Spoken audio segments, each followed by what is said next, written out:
Welcome to part 2 of my story. Chapter 11, The Morning After Truth. When I woke up again, my brain actually worked. I could smell everything hanging in the air. Smoke, whiskey, the heat of skin still warmed from sleep. It went deeper than that too. Everything was mixed up between us. Then it all flooded back. Suddenly I was wide awake. The room glowed with that gray early morning light. Sheets everywhere. My pillow was torn open. I felt deliciously wrecked in ways I didn't want to examine too closely. I had no idea that was even possible. And he was still right there, tangled up with me, as if that was where I belonged. One arm draped over my waist, face buried against the back of my neck, breathing slow and steady, still asleep. We were still knotted together. I tried not to freak out. Every single part of last night came back to me, sharp and clear and mortifying. How I begged, the noises I made, how I kept calling him Alpha, how I said his actual name, Alex, and how apparently after midnight I just forgot how to feel embarrassed. My face burned so hot I thought it might send me right back into heat. I needed to get up, now, before he woke up. Before I had to look him in the eye and remember that I'd basically climbed him like he was the last tree on earth. I tried to move, real careful. Mistake. There was a sharp tug inside me. It knocked the breath out of me, made me gasp, actually moan. My thighs were shaking. I hated myself for how badly I craved something deep in my gut. Behind me, Alex pulled me tighter, reeling me back in. Not yet. He mumbled, voice thick with sleep, his breath warm on my skin. Still knotted. My whole body went tense. He made a soft, pleased hum and pressed a slow kiss against my shoulder. Be good? I hated the way that made me flush. You're awake, I blurted out, like it was all I could manage. You were pretending to sleep. No. Mostly. Infuriating. I tried to shift enough to glare at him, but being pinned down didn't give me much room to work with. You're enjoying this? Yes. Way too fast, way too honest. I shut my eyes, because apparently losing my mind before breakfast was a bad look. He shifted behind me, a little deeper, just to prove a point, but finally lifted his head. He smoothed his hand up my stomach, gentle, grounding, then settled it at my waist. Not possessive, just steady. How do you feel? Like I wanted to melt into this mattress and never come out. Fine. He got quiet. That wasn't the question. I stared at the wall, because of course he'd go there. Physically, I was blissed out and loose and heavy in a way that felt ridiculously good. No fever, no more restless ache under my skin.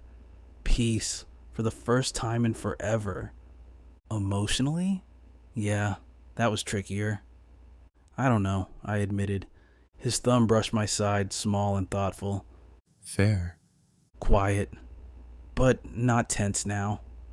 No more games, just the soft stillness of the morning and the sound of us breathing together. I should have been scared by that. Maybe I was, but it wasn't enough to send me running. You didn't bind me, I finally said. No, I didn't. No hesitation. You sound surprised.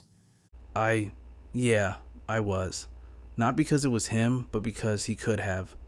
I'd even asked him to. But still, you followed the rules, I left unsaid. I did. He pressed a little closer. Maybe he was amused.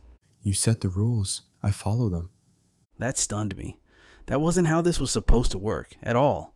I managed to turn far enough to look at him for real.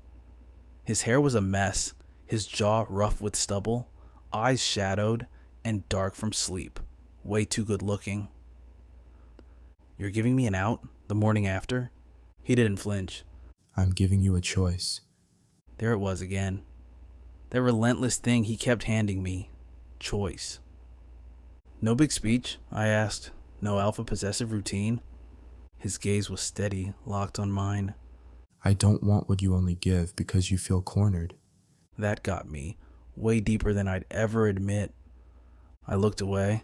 Again. You're so annoying, I muttered. He didn't miss a beat. I know. A quiet moment then. Eric, My name, in his voice, unfair. What? do you regret it? Everything stopped. Even the sunlight felt like it paused. Flashes of last night ran through my head, being asked over and over, being wanted for real.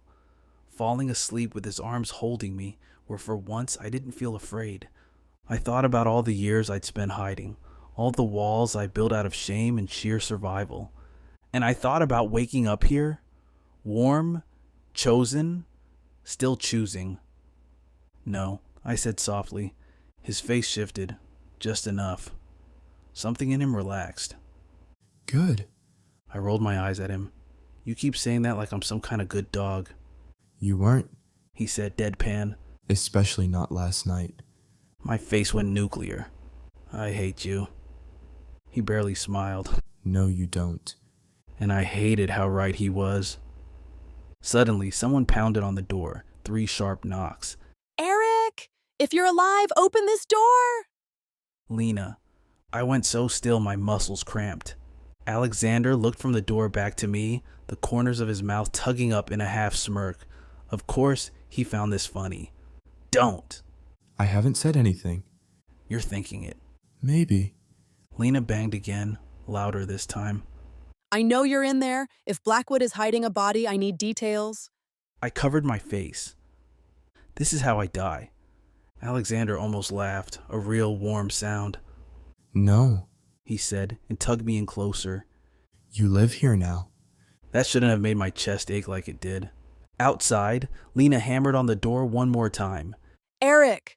I groaned like a man on death row. Give me 5 minutes. Brief silence then.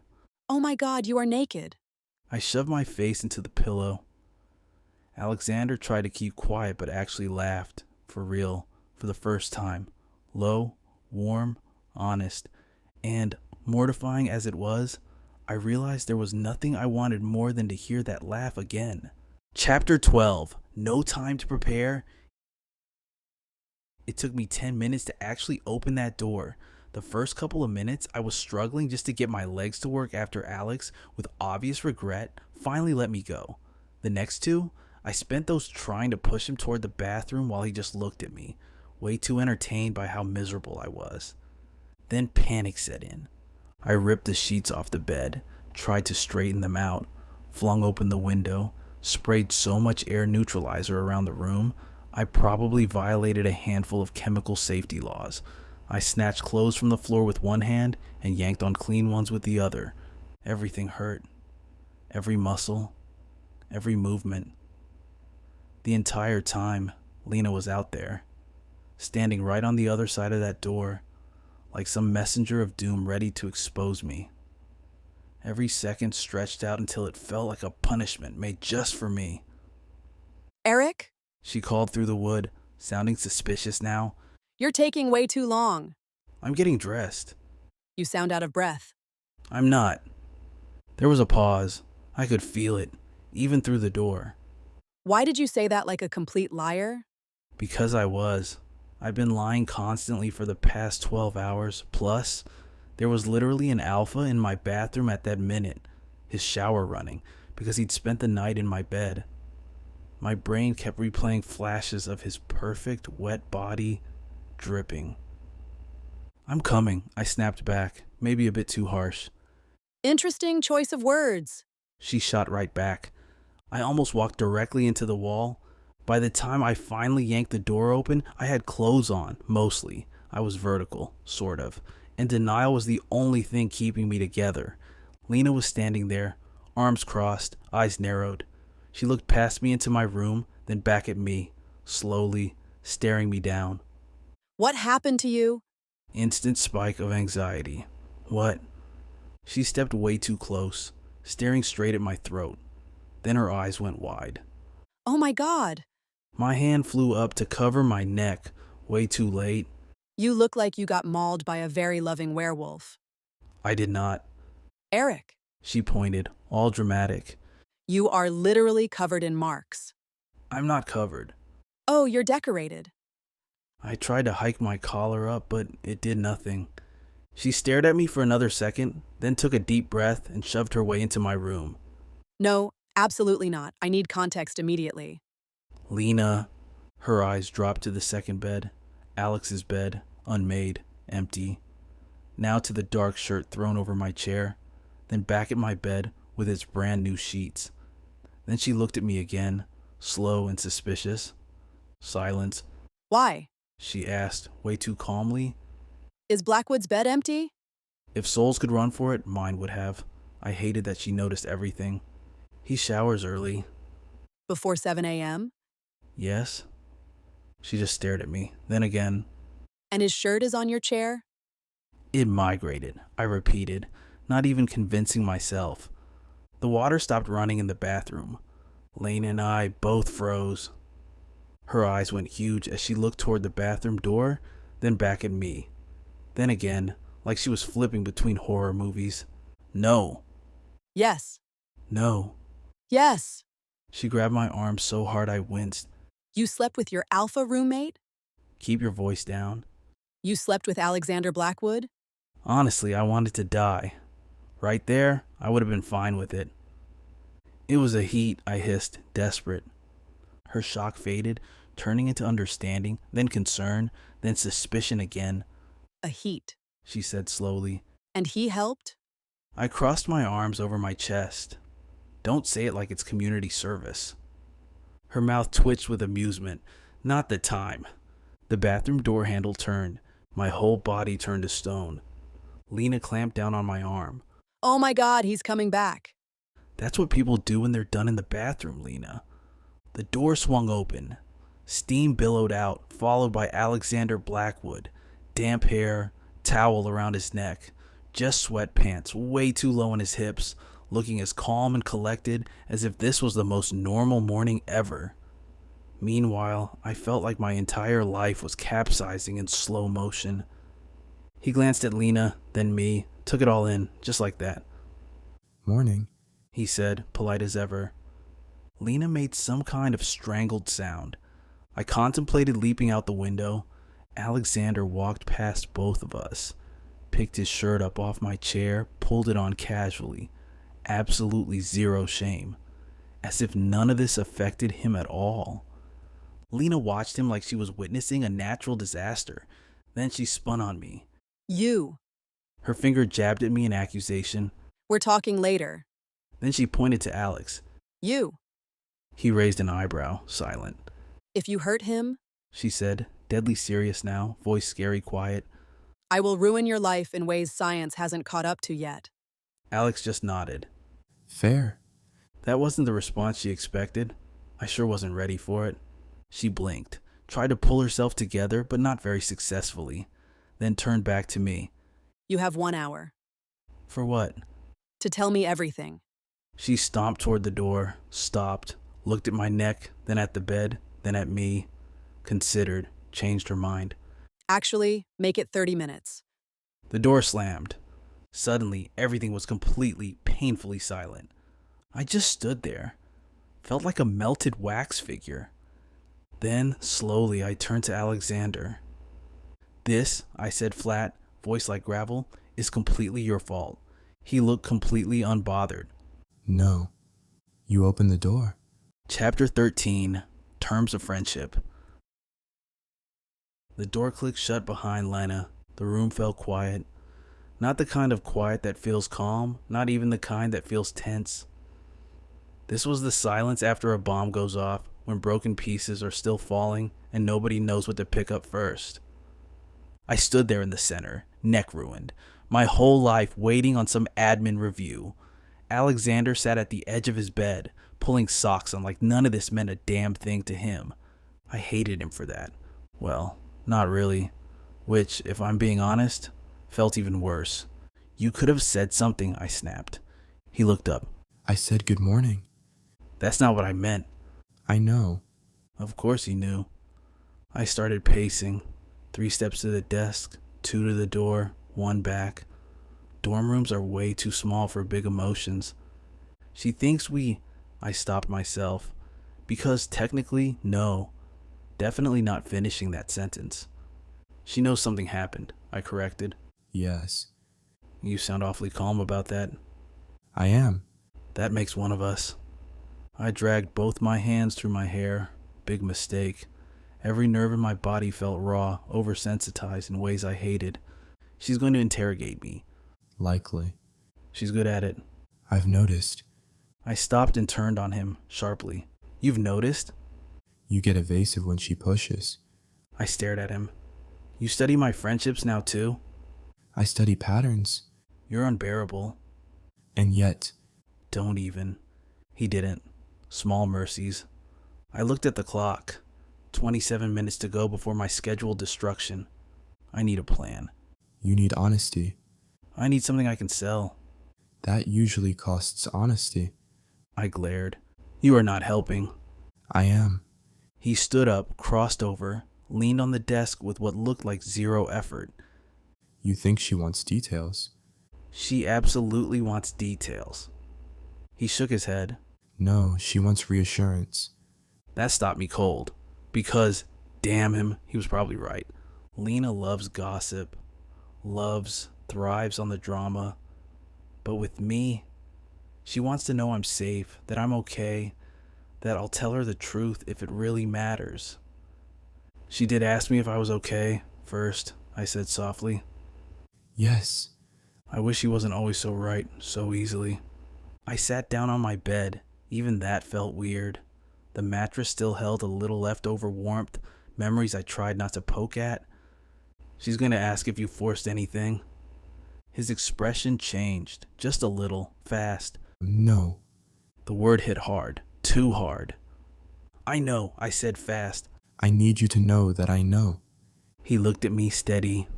I do. The silence stretched out, different this time.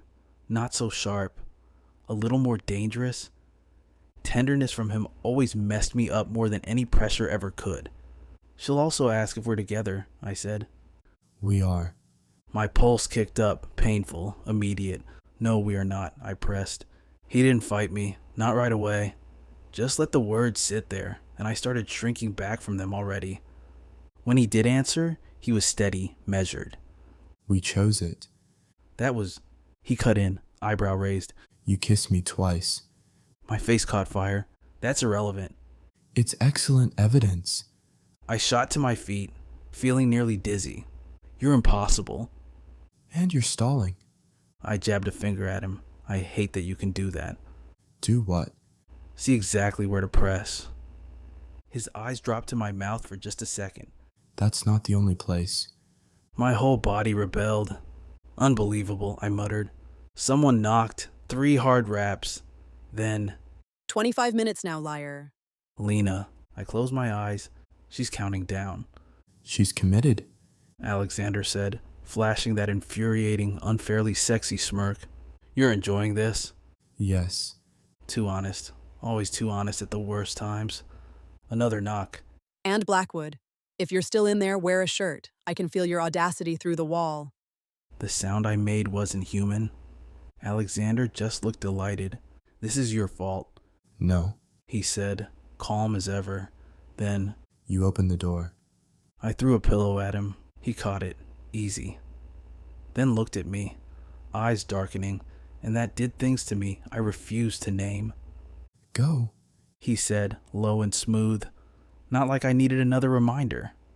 I stared at the door, at the disaster waiting on the other side, at the guy clutching my pillow like he'd won a prize. I sighed, all out of fight. Fine, I said. He set the pillow down. Fine what? If I survive Lana, we're talking about what together actually means. Something shifted on his face, small, genuine. Good. I pointed at him again. You need a new word, No, he said. Waited a second. I don't. More knocking. 23 minutes? I groaned, heading for the door. Behind me, Alexander called out, voice low and warm, so annoyingly relaxed. You'll do better if you stop trying to win. I glanced back. What should I try for then? He met my eyes. Steady. Sure. Truth? God, I hated that answer. Mostly because I was already starting to want it now too. The click of my door sounded like a sentence. Lena stood outside, waiting for me with all the excitement of an executioner. Coffee in one hand, bag over her shoulder, face bright with the anticipation only your closest friends and public prosecutors ever show. Well, She said. No. I haven't asked anything yet. You showed up already smug. That counts. She looked me up and down, too sharp, too observant.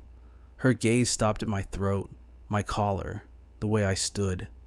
Oh, She said, soft. No. oh, absolutely yes. I darted past her before things got worse. Of course she kept pace. The hall was quiet, morning outside, colder than it looked. Groups of students cut across the campus paths like it was just a normal day, totally oblivious. You look terrible. Lena said, Thanks. You're welcome. 5 seconds of silent walking, a record for us. Then, Did he pressure you? I answered before she even finished. No. Too quick, too sharp, too certain. She glanced at me, not smiling, not teasing anymore. Good, 'cause that actually mattered. Okay. She said, quiet. We kept moving. I still felt heavy and loose in all the wrong places. Did he hurt you? Again, too fast. No. She looked at me for another beat. You said that even quicker. Because it's true. I know. Something in my chest tightened. Because she'd asked. Because she needed to ask. Because I needed her to. We crossed the quad. Cold air, wet grass, a cyclist nearly wiped out. Life just kept moving, offensively normal. Lena sipped her coffee. Did you want it? I almost stopped in my tracks. That's invasive. It's necessary. No, it's grotesque. It's direct. It's criminal. She didn't joke or push, just waited. Patient like she already knew that silence could do the heavy lifting. I stared ahead at the law building, at people so lucky they had nothing interesting happening to them. It was a heat, I finally said. She paused, processed. That wasn't my question. I was impaired. That also wasn't my question. I let out a sharp breath. You're enjoying this. Less than you think. Another pause, softer now. More worried than you think. That one went in deep, clean, unfair. I swallowed. Yes, I said. The word felt rough coming out, honest, too real. Yes, I wanted it. Her shoulders eased. Some tension I hadn't even noticed just melted away. Okay. No tease, no judgment, just acceptance. That almost hurt more. We reached the stone path to the law buildings. My heart started calming down, finally. Then she asked the last question. Do you regret it? I stopped dead this time. Students spilled around us. Lena faced me just waiting. Regret should have been a simple yes or no, but all I had was a twist of truth.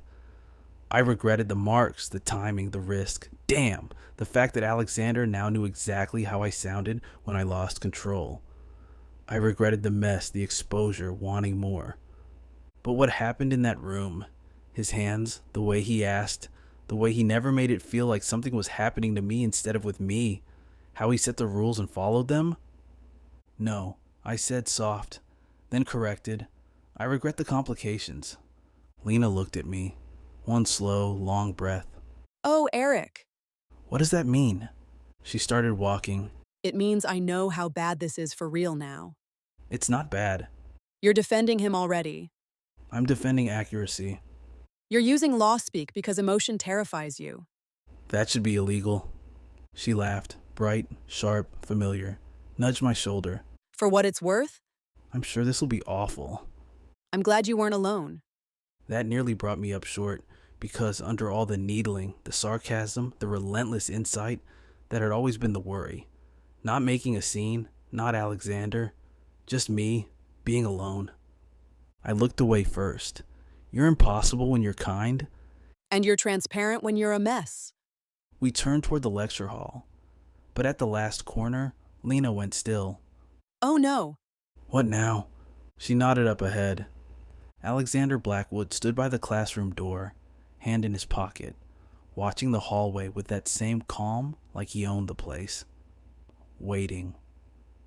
My stomach did a little free fall, then righted itself. That was almost worse. Lena drew in a deep, pleased breath. Well? She said, "No." Oh, She grinned, truly delighted now. you are in so much trouble. Chapter 14. The Choice He Didn't Say. No. I froze right there in the hallway, staring down at the classroom, disbelief tangled with panic and, annoyingly, some kind of inspiration. Yes, No. you're doing it again. Doing what? Arguing with reality. I pretended I didn't hear her, partly because Alex was still parked by the lecture room door, right in everyone's way, not leaning or checking his phone, not even faking like he just happened to be there. He was just still, with that unreal calm that made everyone else around him look like they tried too hard. People drifted by in loose waves. Some called his name. A few did double takes. A handful just stared outright. Some even gave him that interested look. He took none of it in. His eyes never left the spot where mine met his.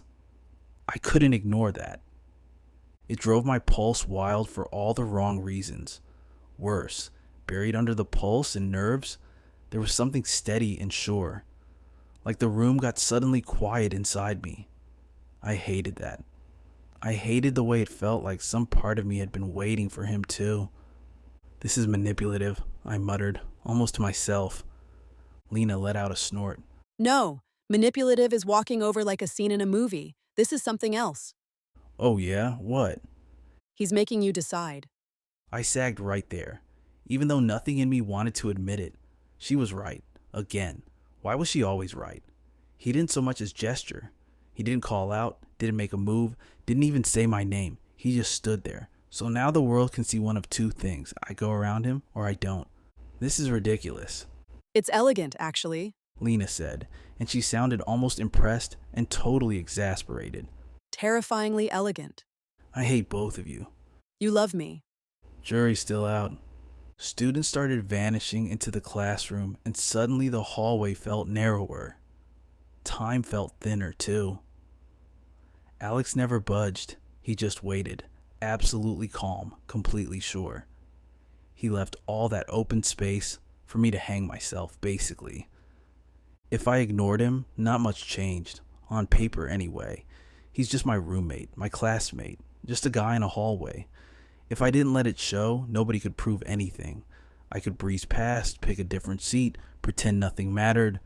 But if I stopped, if I walked in beside him, if I grabbed the seat next to his again, if I just let that silent, invisible orbit between us get any tighter, well, people would notice. Not exactly know, but still. They'd sense enough. Eric. Lena's voice was quieter now. I looked over. No sarcasm for once, just something serious. You don't have to decide your whole future in one hallway. That hit. I'd been treating this like some legal precedent. Permanent if acknowledged. Binding if repeated. Doomed if seen. Really, it's just a doorway, not a contract I can't walk away from. I let my breath out, shoulders down, and I started moving. Lena made a soft little sound behind me, some mix between relief and "I told you so." Alex didn't react until I got so close I could pick out the faint smell of smoke and whiskey sunk beneath his clean shirt. Then, finally, he shifted, giving me the space to go first. Another choice, always giving those. I could have blown right through, kept my head down, sat far away, clung to ambiguity. Instead, I stopped, right next to him. Only for a heartbeat, but it counted. He locked eyes with me, perfectly steady. No suspicion, no demand, just wide open. "You're early," I said, voice barely there. The edge of a smile tugged at his mouth, only the tiniest bit. Warmth snuck through his careful silence. Am I? This was the time to walk ahead, to enter alone, to cling to the last shreds of plausible deniability. But I didn't. We went in together. No touching. No announcement. No big looks for the crowd. Somehow, that was louder than anything. Conversations dipped just for a moment. Eyes tracked us, then flicked back to screens and notebooks as if nothing had happened. I felt every sideways glance like static clinging to my skin. "This was a mistake," I muttered. No, Alex said, quiet but final. you're uncomfortable. "I'm going to kill you." You'll need better timing. So impossible. Sometimes I hated how easy he made it look. We reached our usual spot, which felt dangerous in itself. He waited again, letting me claim the seat or distance, right in front of everyone, giving me the reins and the blame. I sat next to him. 2 rows up, a girl stared so hard at her friend I was sure she'd sprain her neck.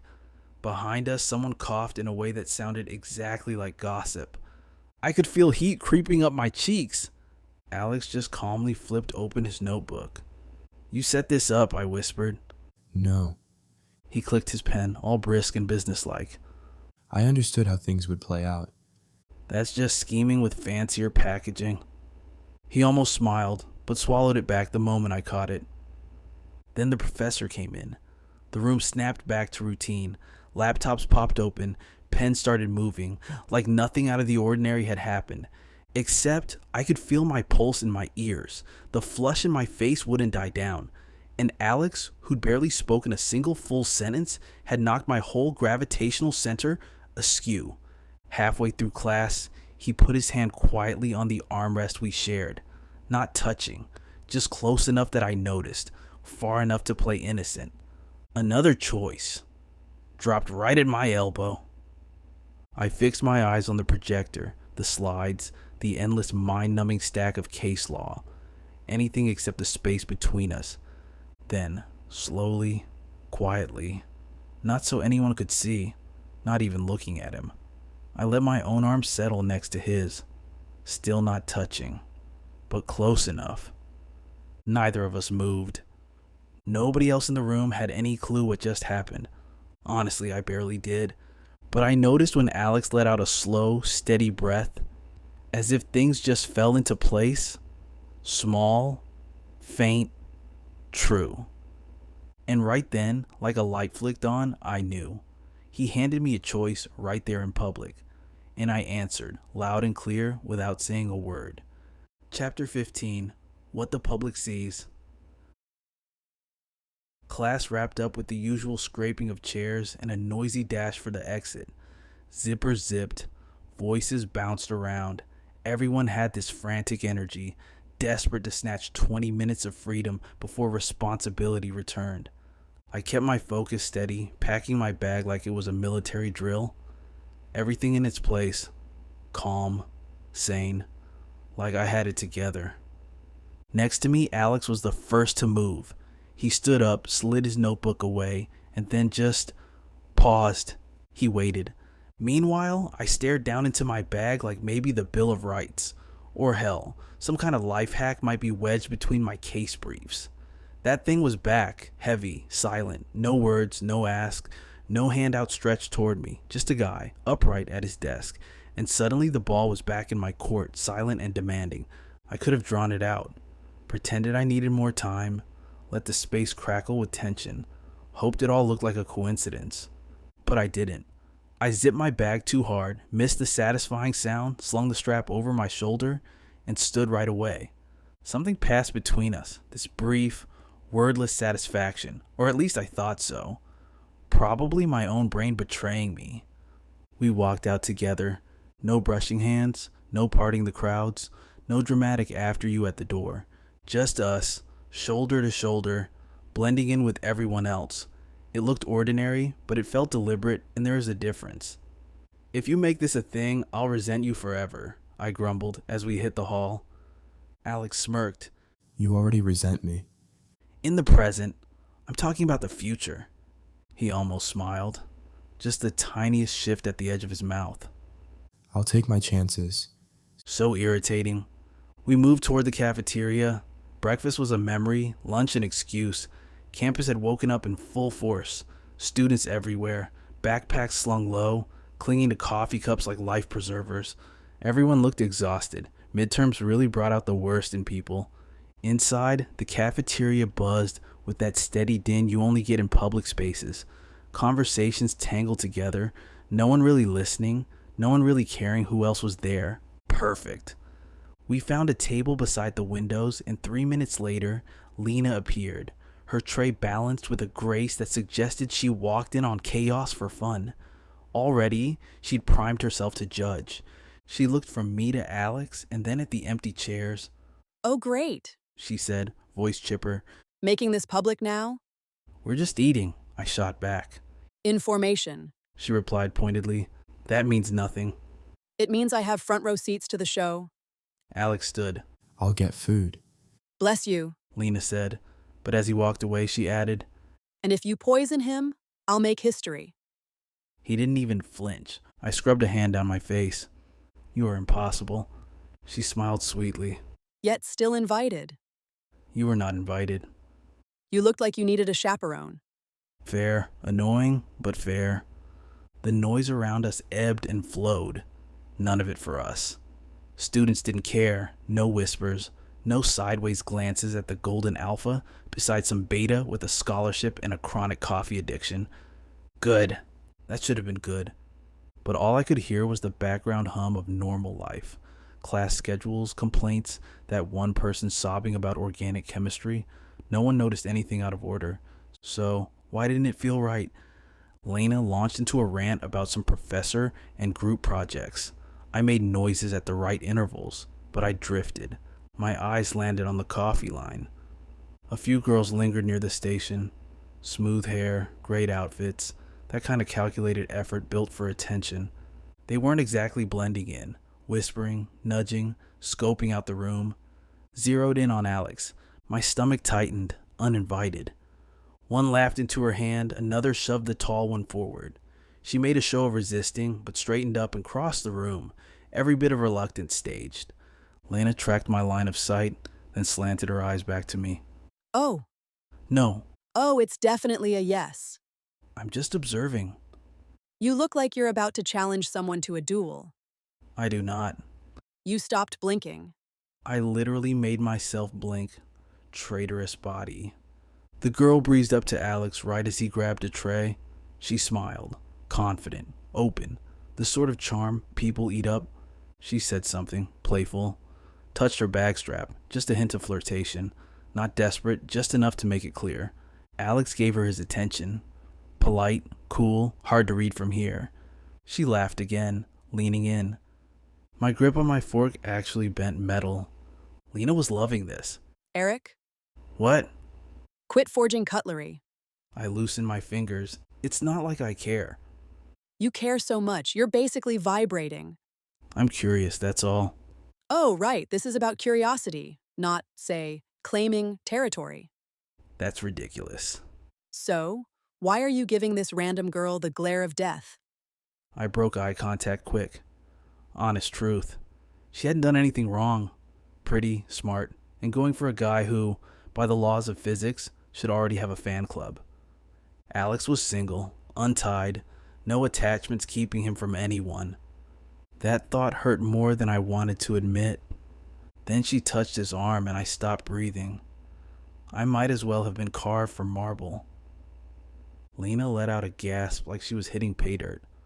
Oh, wow. She whispered, vibrating. Stop it, I hissed. He's not interested. He's turning her down. I looked up fast. He was too. Still polite, not harsh, but enough distance to close the subject. A simple shake of the head. The girl hesitated, but recovered with credit to her grace. She joked, he answered kindly, and then he was coming back, our tray in hand, towards us, towards me. My pulse hammered traitorously. Lena leaned in, voice like a knife. Maybe the thing that's bothering you isn't invisibility after all? I glared at her.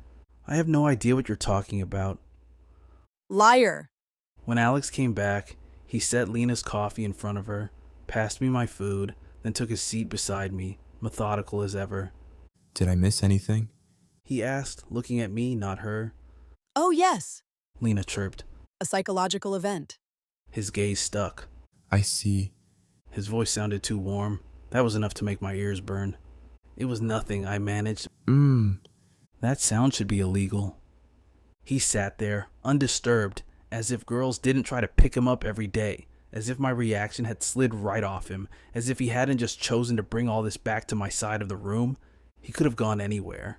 He came here. That fact made something inside me spark. It landed somewhere deep, somewhere I couldn't stop from heating up the room. Lena, of course, picked up on it. She sipped at her coffee, eyes shining. So, She said, that's gotta be flattering. "Nope. Yes, No. you're looping. I'm eating, Lena." More like losing a wrestling match with your utensils. I looked down, fork in hand, hovering over eggs, untouched. I set it down, slow and careful. Alex opened his napkin like none of this even registered. What happened? He asked quietly. "Nothing," I said. Everything. Lena replied. Alex's eyes flicked between us. His attention landed on me. You're upset. "I am not," I insisted. You're holding your shoulders up to your ears. I let my shoulders drop on impulse. Hated myself for it the moment I felt him notice. Lena choked with laughter. Well, this is better than TV. "Why do you do this?" She just grinned. Someone has to enjoy your complete lack of emotional literacy. Alex took a measured sip of his coffee. Then, She approached me. nobody had even asked. I stared. I noticed. You were glaring. I was observing. You stopped breathing. Coincidence. It means you were preoccupied. He answered softly. Lina looked like Christmas came early. I pointed at her. "Start analyzing me in public, and I'm leaving you at this table alone." I analyze you everywhere, honey. My face, I'm sure, was red enough to light a candle. Lena folded her hands and looked saintly. If I die now, I die happy. "Don't," I told her. "You're my alibi." Alex's mouth twisted, almost a smile. It was dangerous, that smile. She asked for my number. He said. The room shrank. Lena went still and looked slowly, hungrily at me. I looked straight down. And? She prodded. I declined. I dropped my fork so hard it clattered. People glanced over. I wanted to be erased from the timeline. Subtle. Lena muttered. I recovered the fork, feeling hot and mortified. "That wasn't about me," I said. No, Alex returned. it was about me. Confusion flashed through me.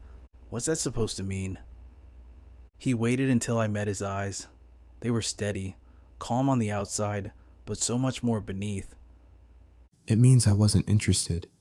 Lena closed her eyes, some transformation washing over her face.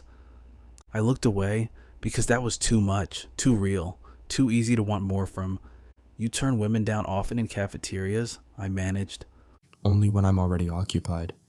I nearly spat out my coffee. With food, I insisted, croaky.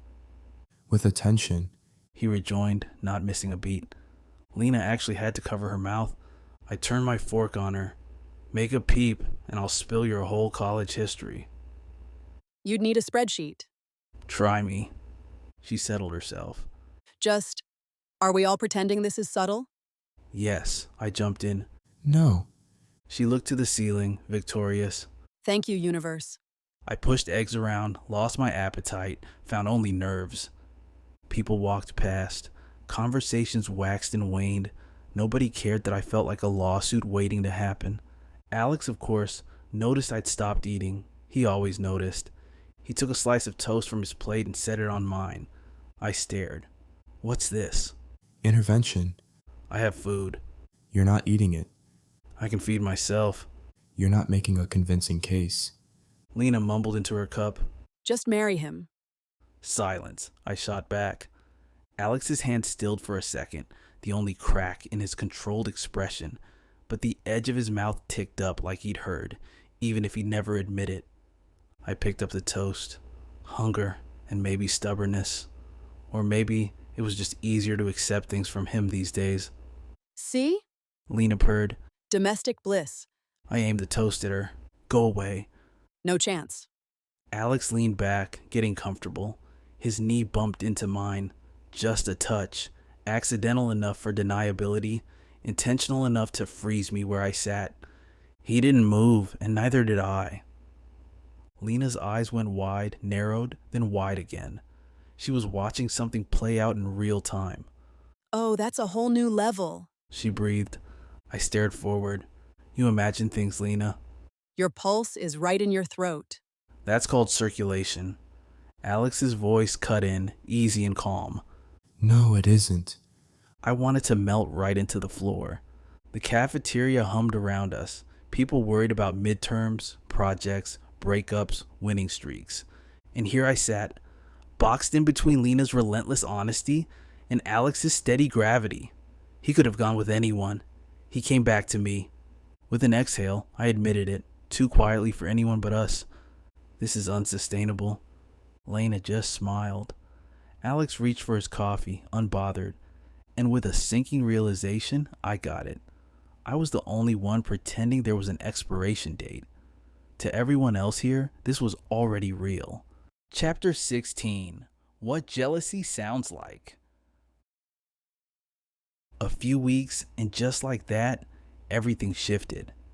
It happened quietly, which made it feel even more dangerous than some big dramatic change. Nobody made a grand announcement. We didn't sit down to define what was happening between us. There wasn't that one cinematic moment where Alexander Blackwood looked me in the eye and declared his intentions, or where I found myself, cornered and blushing, admitting to mine.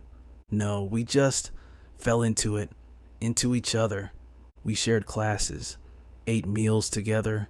Study sessions became such a regular thing that, at some point, it would have felt odd not to have them. We walked back to the dorm so many nights that eventually no one even noticed anymore. Alex never pushed, never in front of anyone, never behind closed doors, not once. And honestly, that was maybe the hardest part. Pressure, you can resist it.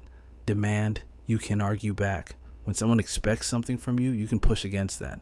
But genuine care, that sneaks up on you.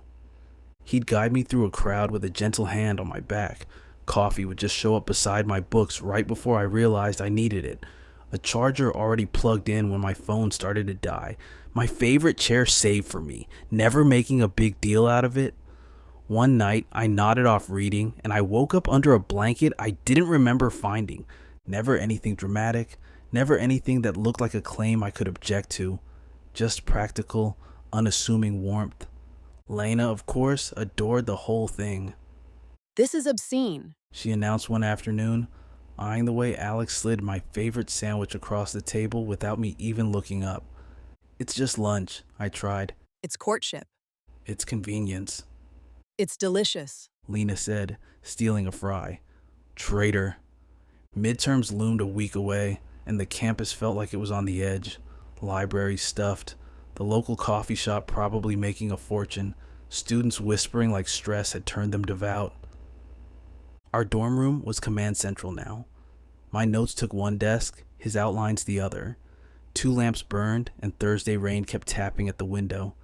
It was late enough that there wasn't much point talking. The silence grew thick out of concentration and fatigue. I was slogging through appellate standards when his phone buzzed. He glanced at the screen, didn't bother hiding it or stepping away, just answered, hit speaker, and set it down. Like nothing needed to be kept secret. Blackwood, A guy's voice boomed out, loud and teasing. you still alive, you arrogant bastard? Alex kept highlighting his case brief. Unfortunately.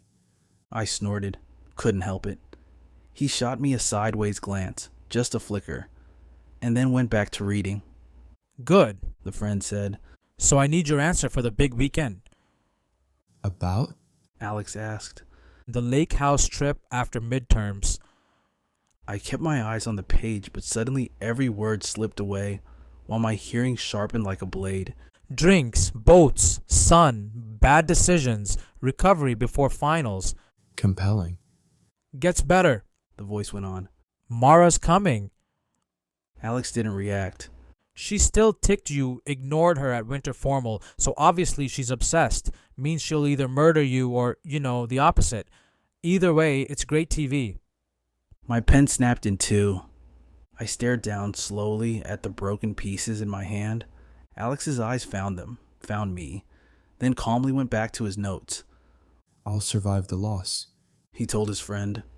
A laugh on the other end.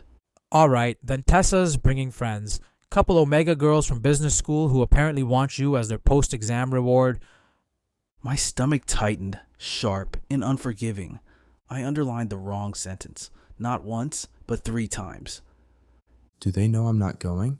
Alex asked, voice perfectly calm. They know you haven't said yes yet. The friend replied, Then they know all they need to. but the guy wasn't letting go. One of them seriously asked if you're as broad as those rugby pics. Suddenly I forgot how to breathe. It felt like the whole room stopped. Just the rain at the window, blood pounding in my ears, his phone between us like it was on trial. Interesting metric. Alex said blandly. You're welcome. So, Saturday to Monday, time to be worshipped lakeside. I bolted upright. My chair scraped against the floor, too loud. On the phone, the voice hesitated. Alex finally looked up, all the way this time. You okay? He asked. No. I need water, I said. There it was. Water, 2 bottles even, 1 inches away. But apparently, when you're jealous, logic's the first thing to go. I crossed to the mini fridge, yanked it open, stared inside like I expected to find some profound answer behind the yogurt. Behind me, laughter crackled out of the phone. Was that him? Silence. Then, That was Eric. Alex said, cool as ever. My heart thudded, once loud, dangerous. Oh ho! The guy replied, The roommate. Yes. The roommate? I almost fumbled the bottle. Alex's voice didn't waver, not even a crack. Good night, Daniel. Oh, come on.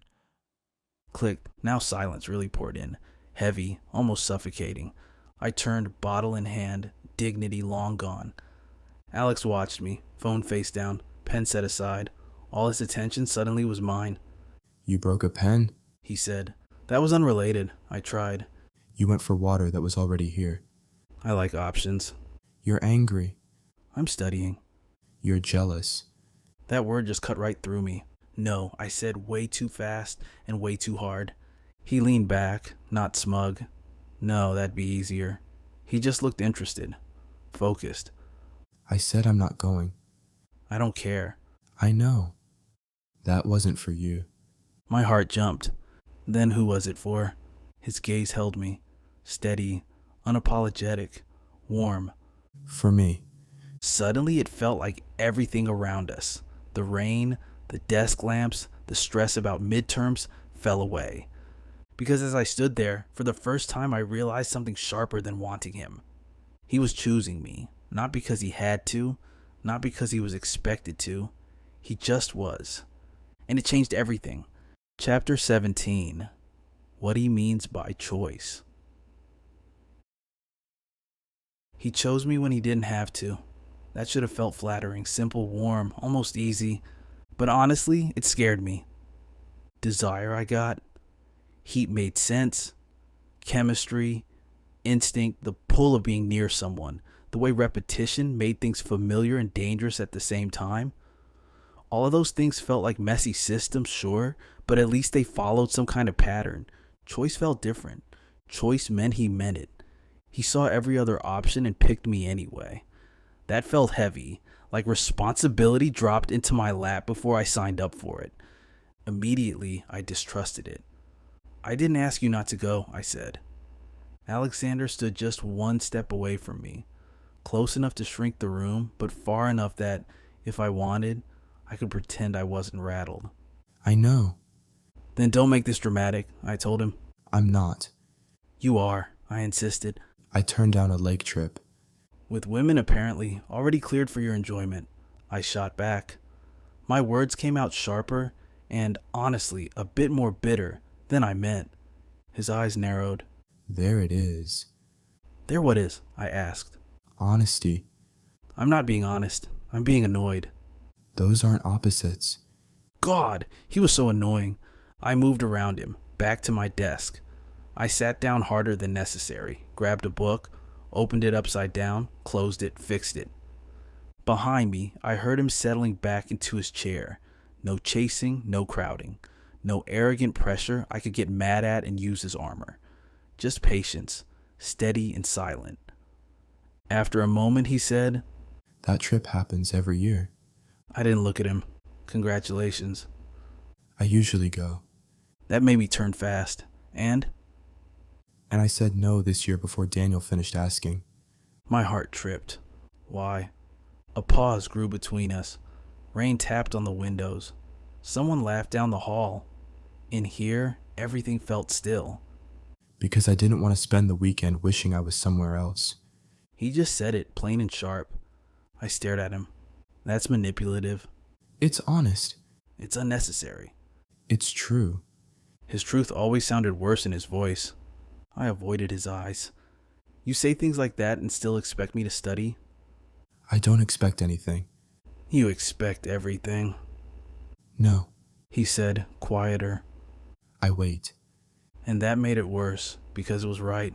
He had been waiting for weeks, never asked for labels, never put claims anywhere public or private, never pushed, just kept leaving space for me until it felt less like emptiness and more like the shape of something real. I pressed a hand over my face. This is the worst possible time for whatever this is. Midterms? Yeah, Convenient excuse. it's a real reason. It can be both. I really hated when people were more nuanced than me. My phone buzzed. Lena, obviously. Are you alive, or did Blackwood finally confess in a dramatic thunderstorm? I just stared at my phone and turned it face down. You're smiling. Alexander said. I'm not. I'm grimacing. Hmm. That sound is getting more hostile. It's efficient.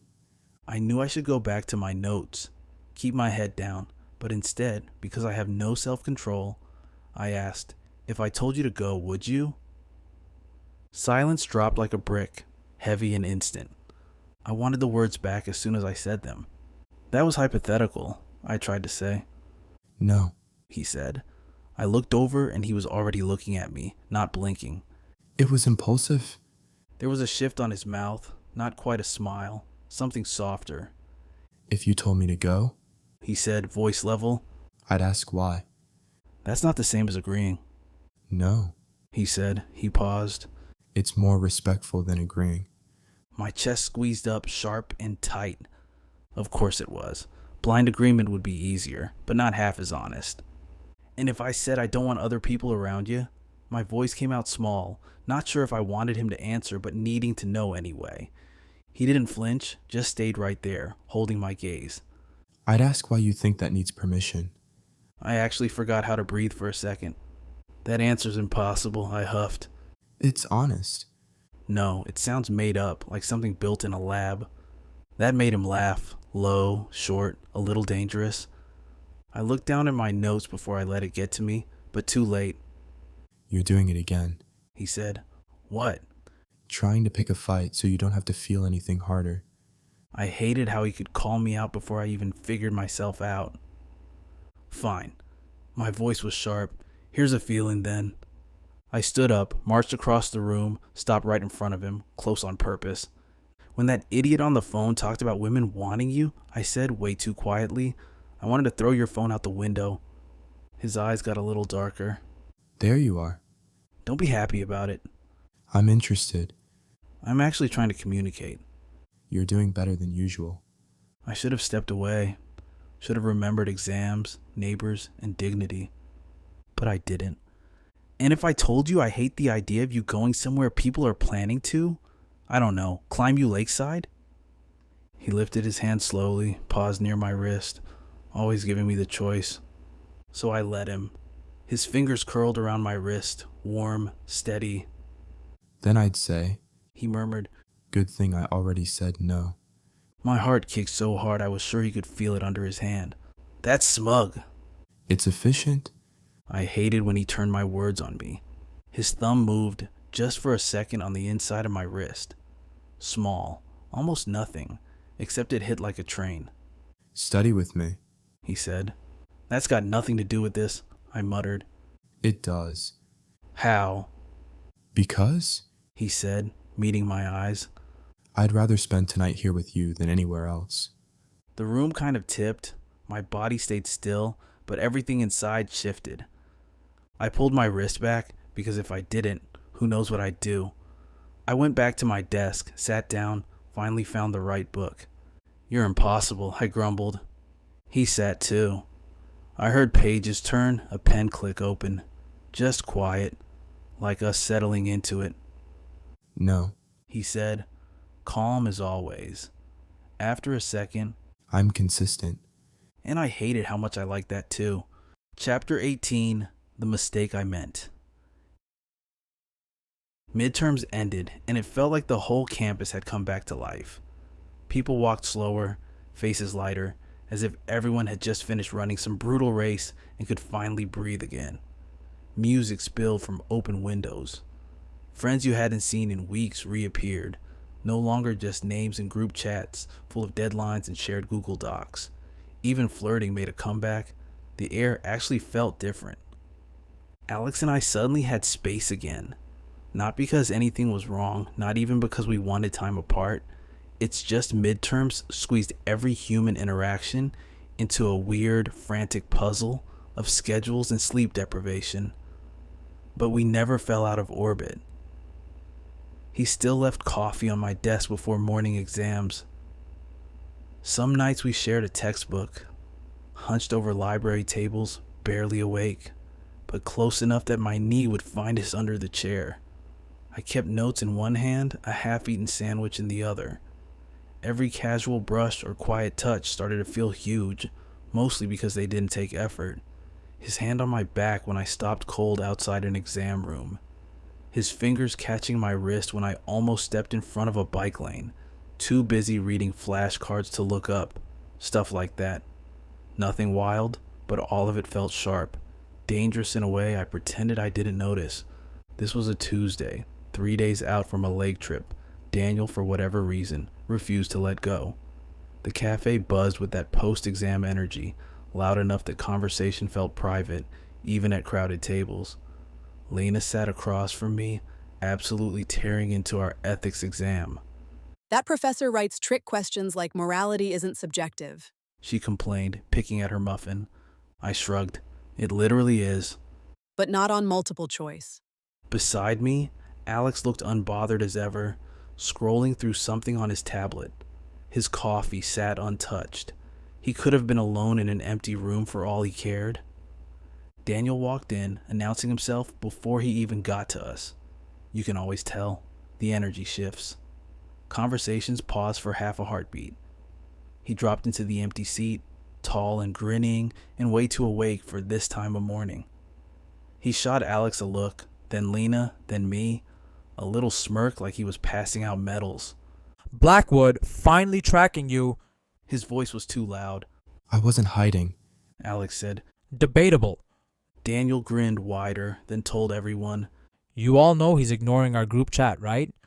Lena didn't even look up. We're aware of his virtues, She said, dry as bones. Daniel laughed, but he had an agenda. He leaned in toward Alex. You're still on for Friday? No. Daniel waved that off. That was pre-exam misery. You were being dramatic. The girls already organized stuff. I froze. I saw Lena notice too. Her eyes sharpened. Daniel kept barreling ahead. Mara's bringing that Omega from Commerce. Blonde, sweet, laughs at all your crap. Says she's wanted you since first year. Alex didn't so much as blink. And if she's not your style, there's the brunette, the one with the legs. She'd share the hot tub if that gets you there. Now my jaw hurt from clenching. Lena finally sat back, interested. And Daniel kept pushing. He always did. Lake house, friends, two Omegas basically fighting over you, midterm catharsis. Alex put his coffee down quietly. No. Daniel groaned. Man, you are wasting elite genetics. Lena snorted coffee, half choking with laughter. I stared at my fork, willing myself to stay quiet, but my hands wouldn't relax. Then Daniel turned, sharp.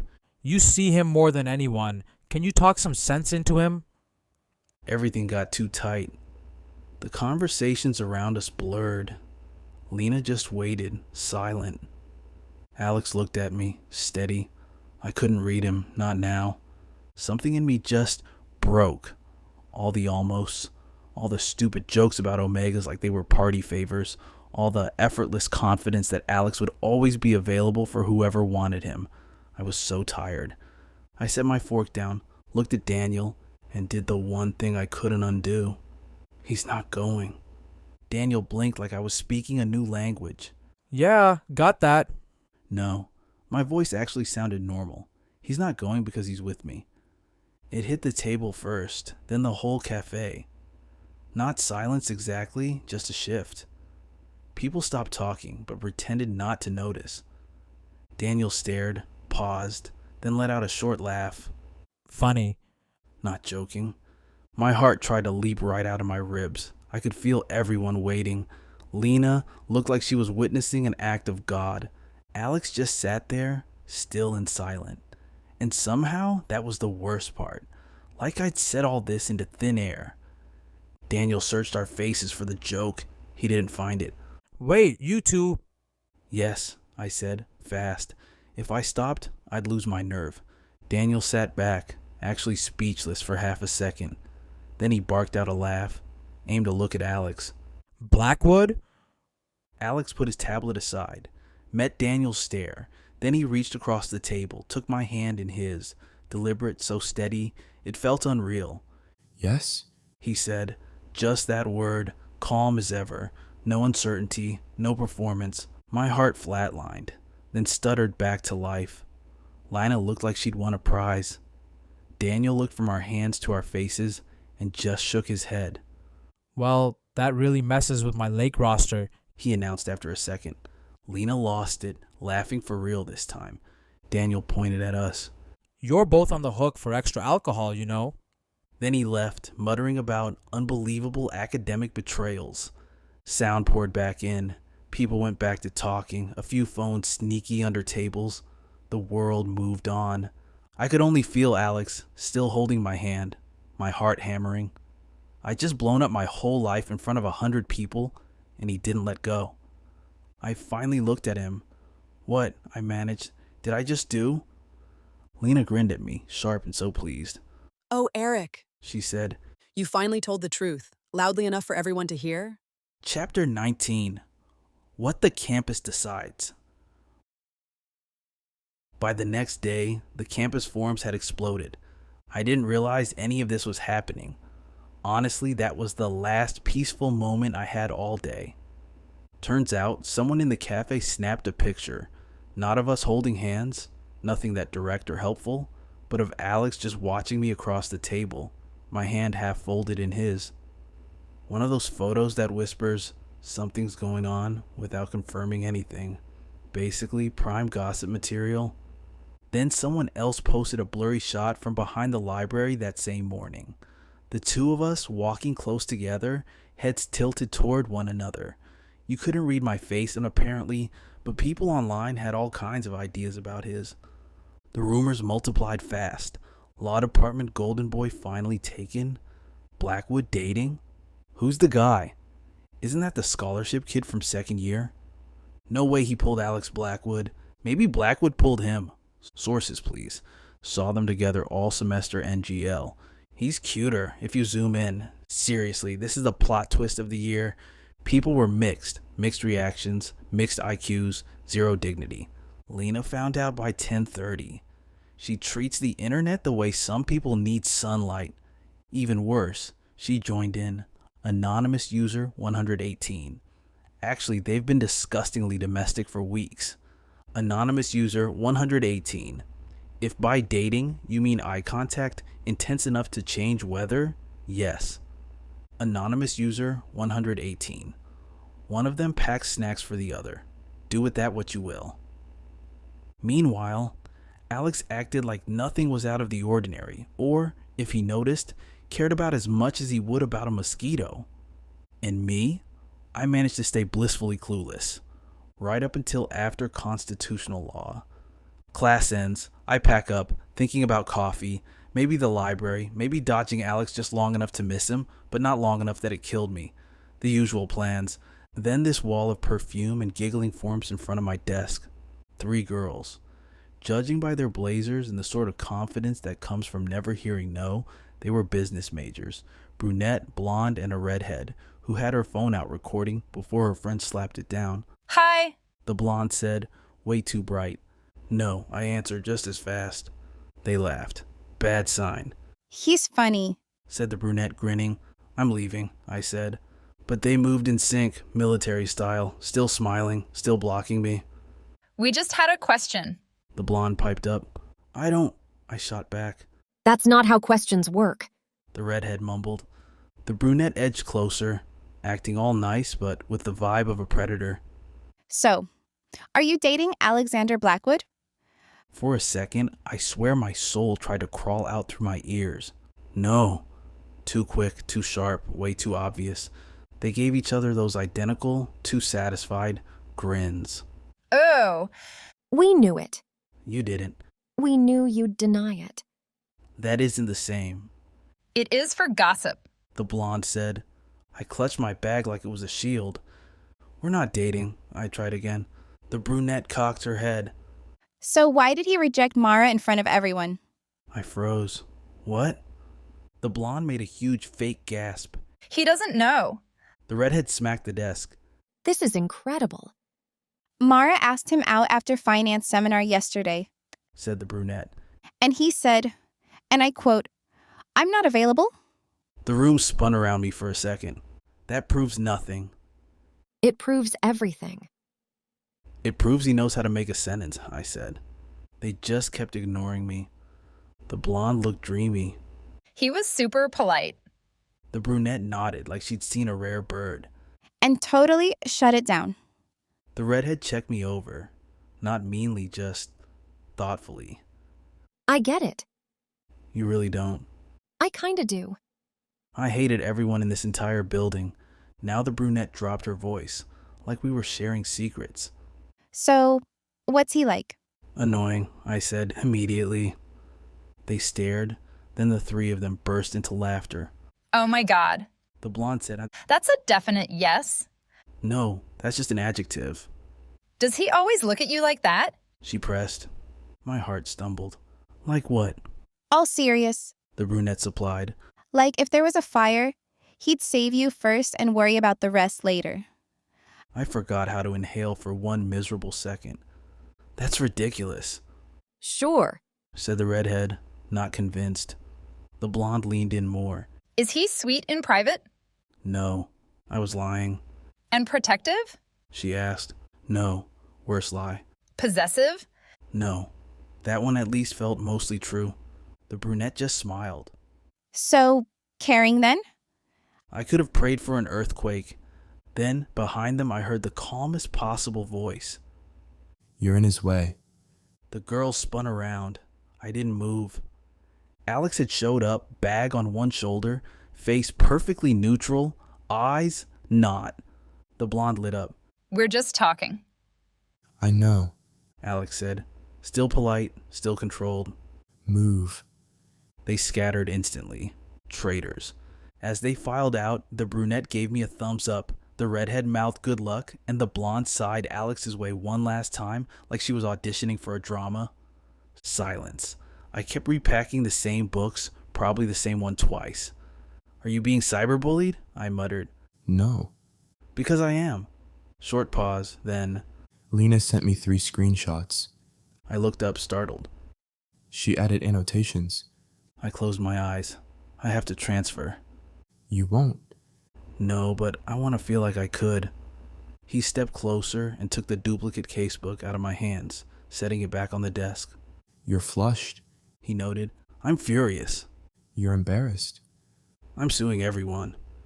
A little quirk at the edge of his mouth. Come eat. That doesn't fix anything. It helps. I stared at him, the only person on campus who didn't look bothered by any of this circus, the guy whose steady presence was both the source of my stress and somehow the only way to calm down. All your fault, I muttered. No. He paused. You introduced me as yours in a cafe. My cheeks went nuclear. And because humiliation has apparently become a daily thing for me, I followed him out anyway. Outside, the hallway was crowded and noisy. Everyone was moving, but I still felt seen. Alex adjusted his pace, never slowing enough for it to look weird, but just enough that I kept up naturally. I hated how easily my body synced with his. "This is where it starts," I said under my breath. What? "Reputation damage." You already had a reputation. I did not. You were known. That's not the same. Rarely is. He made me want to throw something. We headed for the stairs. Someone passed us, did a double take so dramatic it nearly counted as exercise. If I could have melted into the wall, I would have.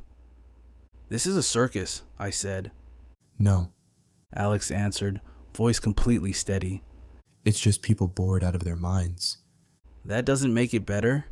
It should. It got quieter as we reached the stairwell. Cold, echoey, safer, for a second at least. I stopped on the landing. So did he. "I did not introduce you as mine," I said. You said I was with you. "Only to get Daniel to shut up." He made a non-committal sound. "That means you're judging me," It means I remember. he said. I glared. "You're impossible in small spaces." And you rewrite what happened. "I'm clarifying intent." He shook his head. No, you're just afraid your intent was clear the first time. That landed. I looked away first because he always nails it. "It was impulsive," I said quietly. Yes. "It doesn't mean..." You don't know what it means yet. I hesitated. It was honest. It was fair. He could have pushed and he didn't. I hated that. His patience, his generosity, for always diffusing my defenses. "You should hate this more," I told him. The gossip? "Yes." Why? "Because it's invasive. Because strangers are all up in your business. Because your friends are idiots." He let a little smile show. My friends are definitely idiots. Daniel especially. Agreed. I folded my arms. "You're missing the point." He shook his head again, quietly. No, I just care about different things than you do. My chest tightened. I didn't want it to. And what do I care about? He stepped down one stair. Close enough we were nearly level. Too close, really, You mind being seen before you're ready. he said. The world got quiet around us. Not the photos, not the giggling, not even the questions. It was the exposure, being shoved into the spotlight before I was ready. That sounds dramatic. It sounds true. I hate truth lately. You hate losing control? Yeah, that too. He looked at me for a second. We can change it. I frowned. What? The pace. I went still. He said it so simply. No accusation, just fact. If you want to eat alone for a bit, that's fine. My throat felt tight. If you want separate seats, just say the word. Each option hurt a little more. None of them sounded like relief. "And if I don't?" I asked, voice low. He looked right at me, warm, steady, unblinking.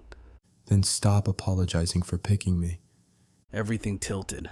Not the floor, just something inside. "That's manipulative." No, He didn't hesitate. it's just exhausting. I stared.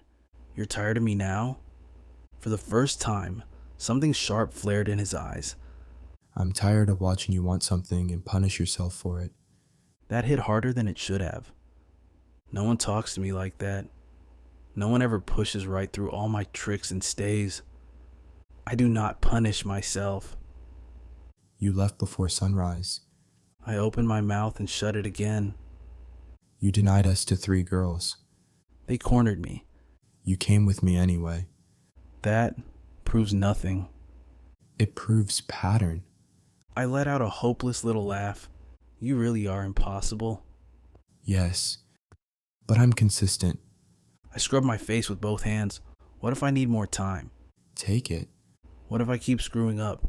Then do it honestly. That actually was the whole point.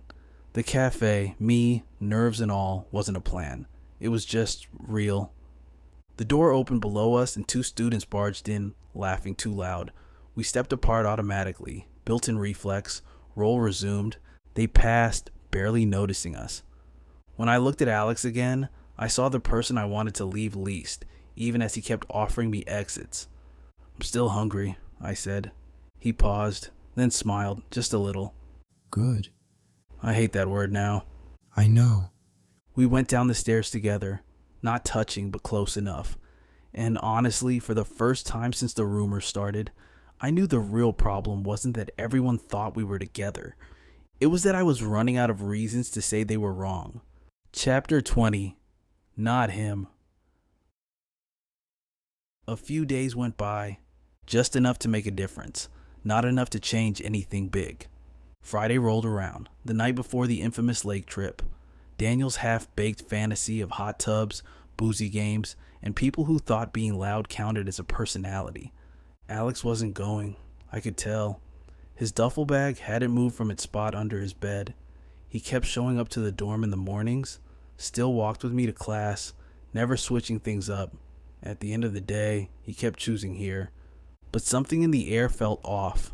Nothing dramatic, nothing you could point at. Alex seemed the same.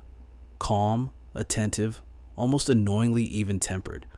But patience turns gritty when it thins, and his was thinning. Not in harsh words or cold shoulders, not in silent treatment or pressure, just a different kind of quiet. He watched me that extra beat too long.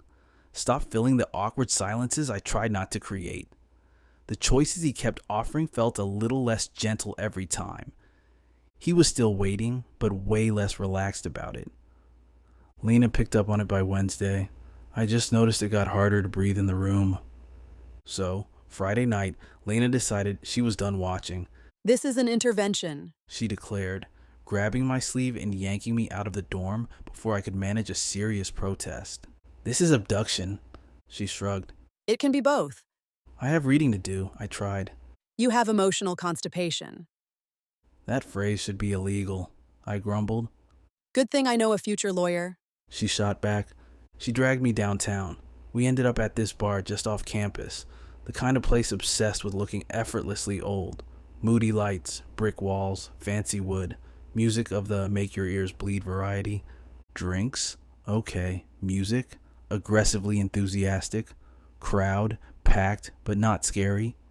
Lena hit her stride immediately. In 20 minutes, she knew the bartender's heartbreak history, roasted a finance guy to his face, and scored free fries from some tattooed woman. I sat with my second drink, trying, and mostly failing, to relax. You're glaring into whiskey. Lena said, I'm thinking. You're haunting the furniture. I'm appreciating the ambiance. You've checked your phone 6 times. Maybe I have notifications. You have one. Weather warning, real, urgent. Betrayed by modern technology. I put my phone face down. Then, of course, an alpha sat beside me. His cologne hit me first. Leather, cedar, just clean enough to be intentional, but not in your face. Objectively, he was good looking. Dark hair, strong jaw, smile just the right side of practiced. Mind if I sit? He asked. You already are. That got a laugh at least, not a bad one. I'm Marcus. My condolences. Another laugh. Lena nearly choked on her drink and suddenly needed to. Let natural disasters play out unimpeded. Thanks for nothing. Marcus stayed and chatted. Laid back, self-assured. Asked about my major. Mentioned his own, engineering obviously. Called my sarcasm a hobby. He wasn't rude. Nothing gross or weird. Good manners, eye contact. Listened when I talked. Basically the blueprint of perfectly acceptable. And yet, his scent made my stomach twist. Not because it was bad, because it was just off. Leather and cedar felt counterfeit after you'd been handed something real.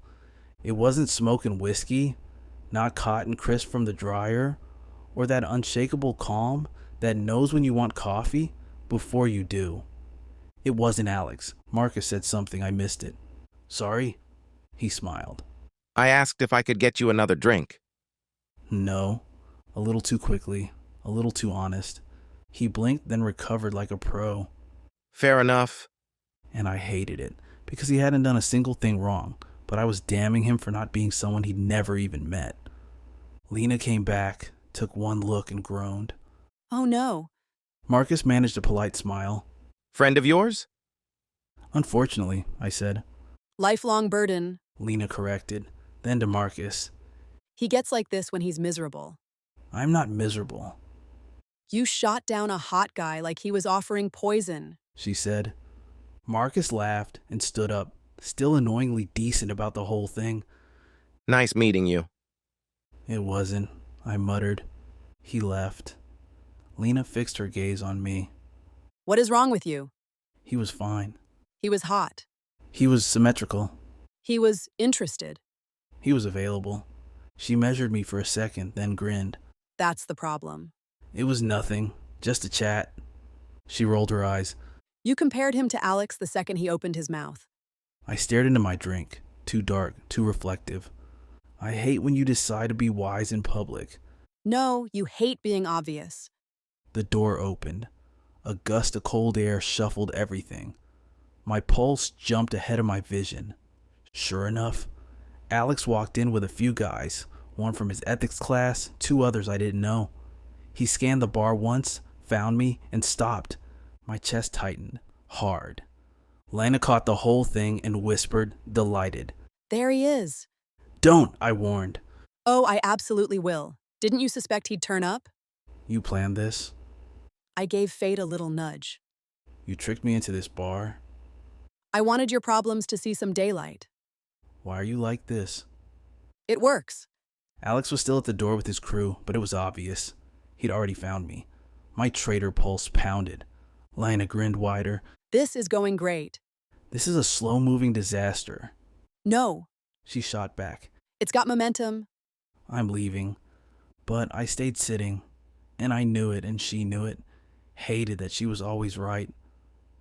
Alex and his friends broke up, Daniel already talking half the room into submission.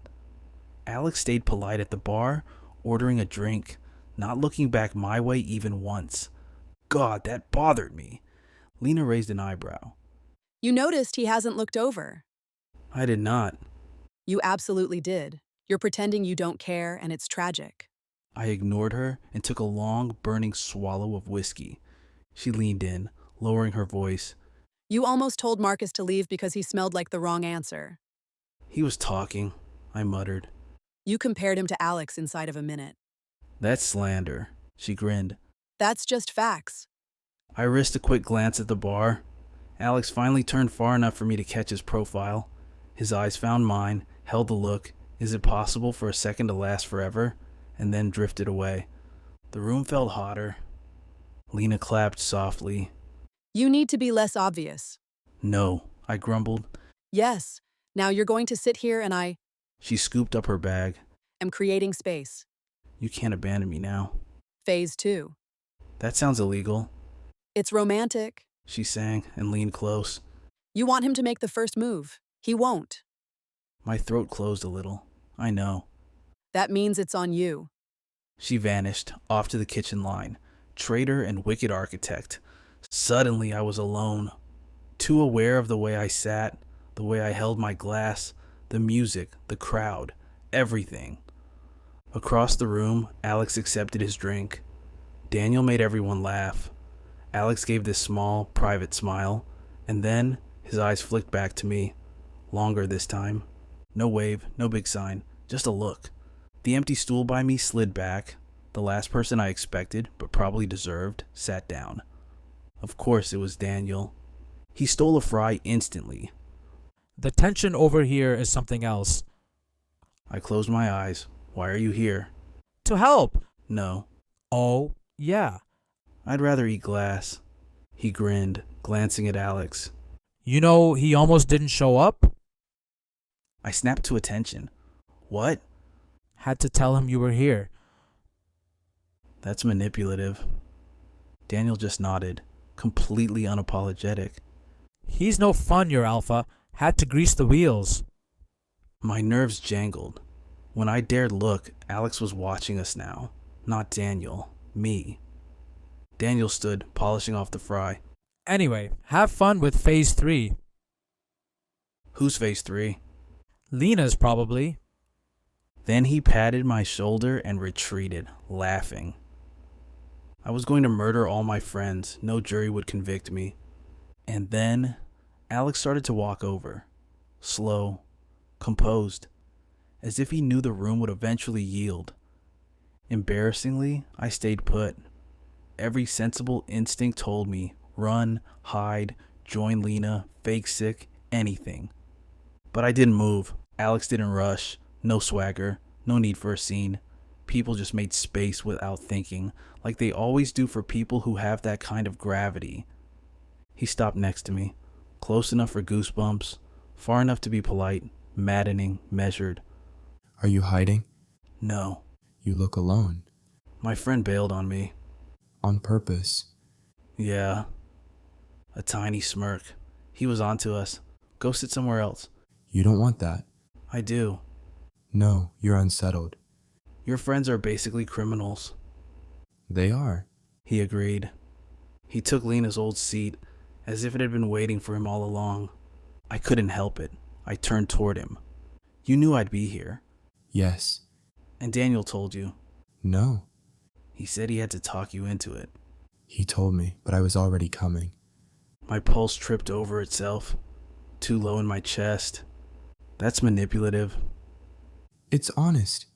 I hate when you steal my logic. You let me borrow it. The bartender dropped off waters, for me, not for him. I glared at the glass.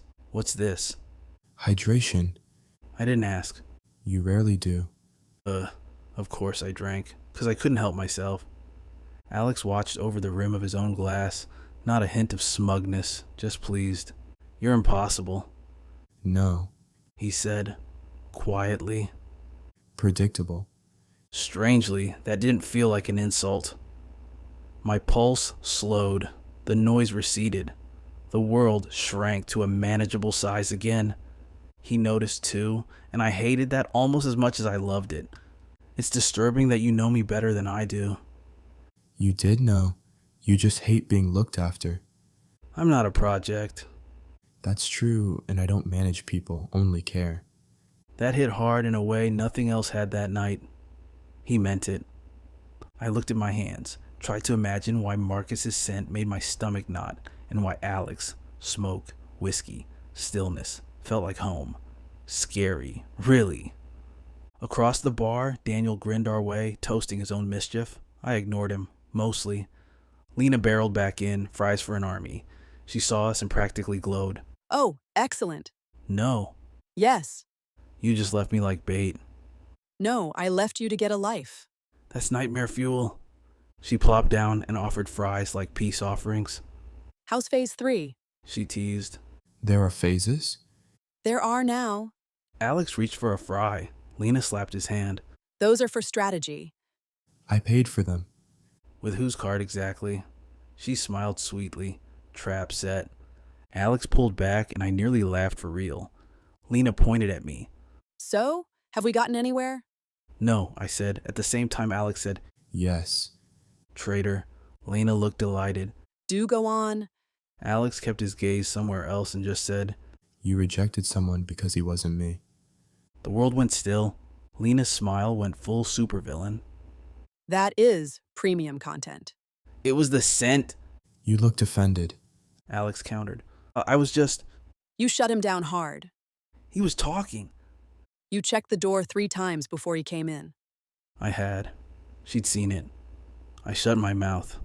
Lena pulled both hands over her face. Best night ever.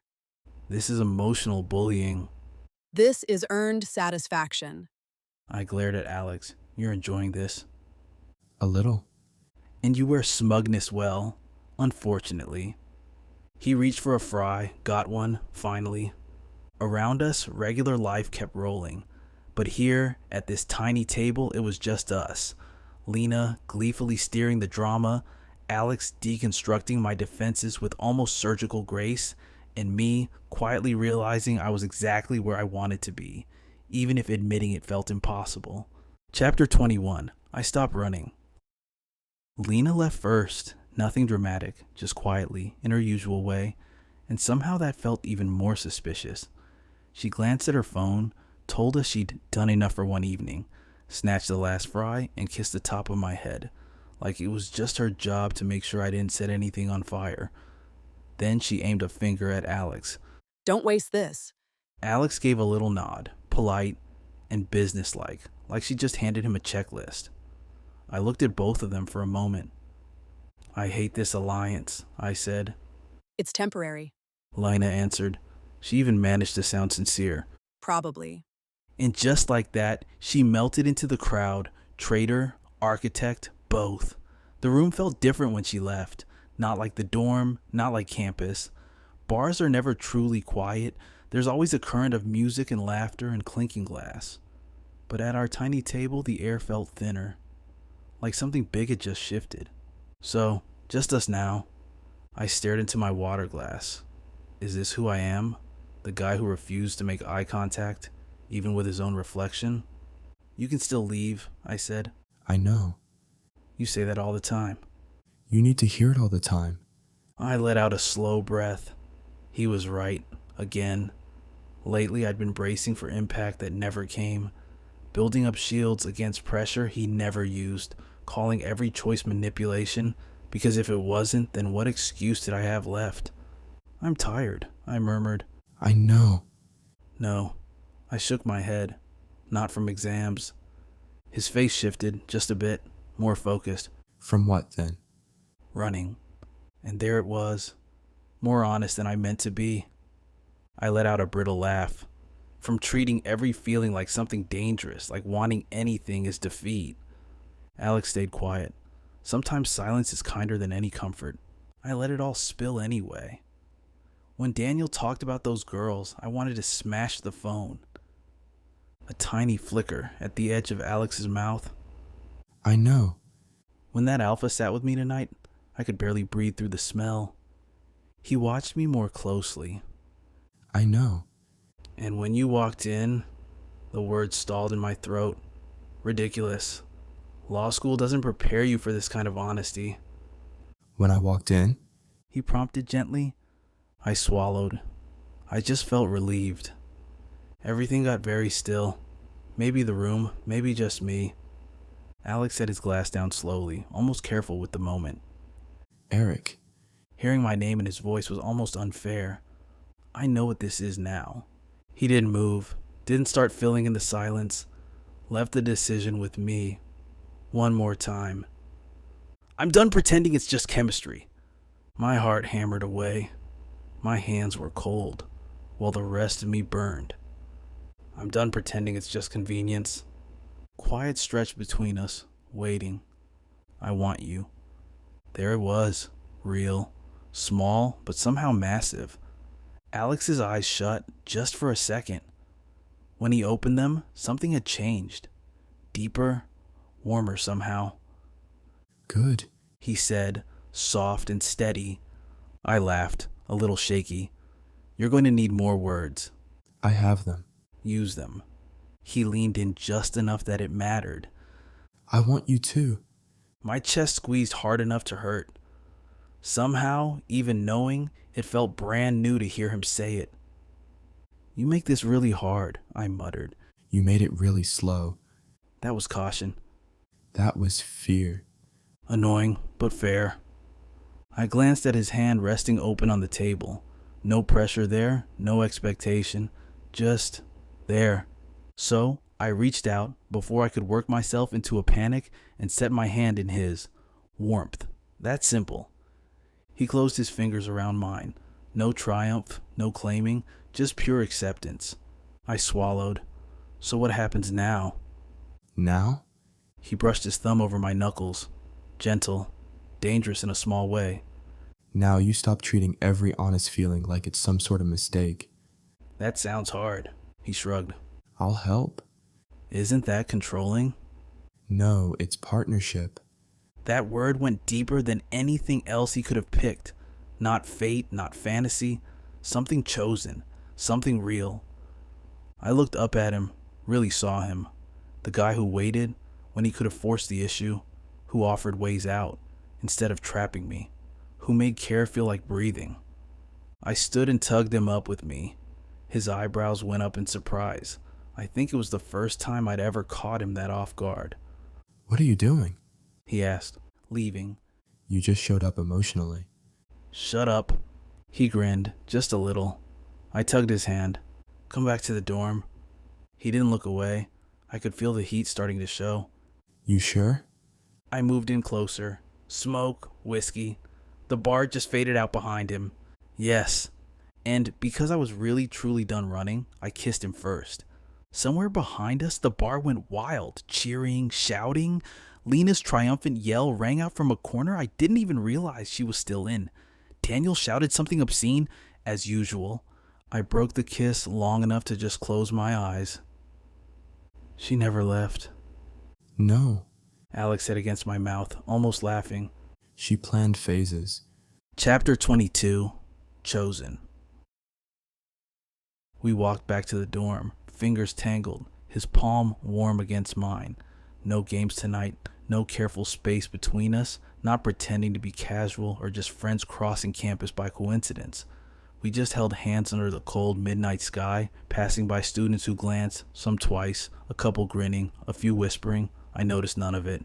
Or maybe I did, but I didn't care, not the way I should have. That alone should have scared me. It didn't. Instead, when Alex shifted his grip, I squeezed tighter, and he answered just as firmly, steady, sure. The dorm was quiet on our floor. Most doors closed, the halls caught in that silvery pause between late-night chaos and sleep. Alex unlocked our room, held the door. We stepped inside. The lock clicked softly behind us. I turned to him, grabbed a fistful of his shirt, and shoved him back so he hit the door. Not hard, just enough to show I was done waiting. The sound of his back hitting the wood got lost in the heat of my mouth on his, hungry, fierce, burning up weeks of tension in one stolen moment. He answered with the sound I'd never heard, rough and low, grabbing my waist and lifting me closer. I could feel him pressing up against me, and my stomach twisted with need, already wet and aching. I fumbled with his belt, half laughing, half cursing, finally working it free so my palm could find the thick line of him through his jeans. He groaned into the kiss, and the sound made my whole body tremble, a whimper slipping free. After that, everything blurred into heat, hands all over, breaths quick and broken, his mouth running a line along my jaw, down my neck. Every place he touched turned tender from want. You made this hell, He said, voice gone ragged against my skin. You waited? I shot back, gasping. You ran. You like that. I never chased. He was right, and it was infuriating. Alex never chased. He just stood there and waited for me to catch up. Bed. He ordered, tearing away just long enough to bite my lower lip. Now. I didn't argue. He steered us back, my knees bumping the mattress before I collapsed onto it. He followed, pinning me beneath him, hands yanking my shirt off and tossing it away. Then his mouth came back to my neck, his teeth scraping, and I arched into him, fingers lost in his hair. Fuck, Alex, I hissed, back arching as he found my belt, pulling it open like he'd done it 100 times. I was already leaking, desperate for more, and when his hand slipped around me, I actually cried out, hips jerking up into his grip. He laughed, dark and throaty. You like that? Yes, I managed, all breath and broken noise. Don't stop. He didn't.